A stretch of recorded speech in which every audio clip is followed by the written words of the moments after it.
Bienvenidos. Welcome. Libros de difusión gratis. El fantasma de Canterville. Capítulo 2. Primera parte.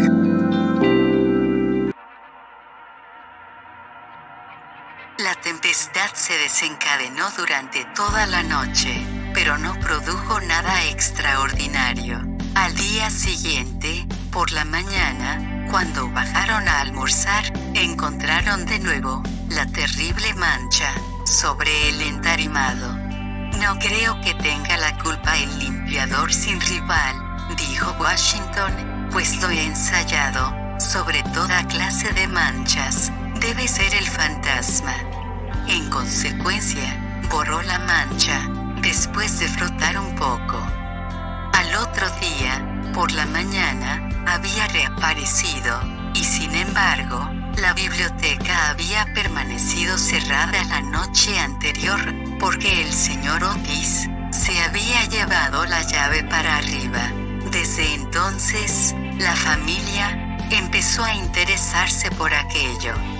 El señor Otis se hallaba a punto de creer que había estado demasiado dogmático, negando la existencia de los fantasmas.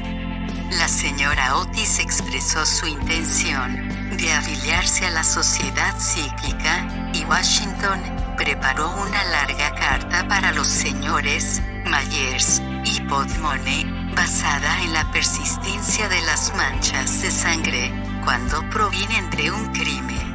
Aquella noche disipó todas las dudas sobre la existencia objetiva de los fantasmas. La familia había aprovechado la frescura de la tarde para dar un paseo en coche. Regresaron a las 9, tomando una ligera cena. La conversación no recayó ni un momento sobre los fantasmas, de manera que faltaban hasta las condiciones más elementales de espera y de receptibilidad que preceden tan a menudo a los fenómenos psíquicos.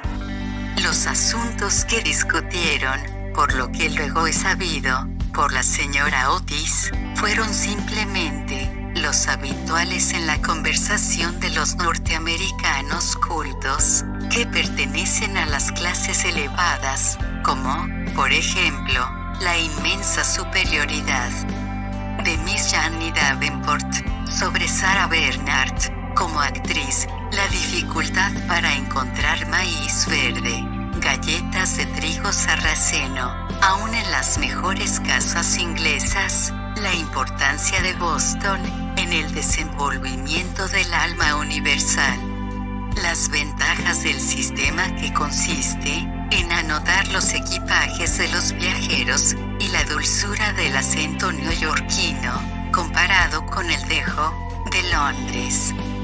No se trató para nada lo sobrenatural, no se hizo ni la menor alusión indirecta a Simón de Canterville. A las 11, la familia se retiró. A las 12:30, estaban apagadas todas las luces.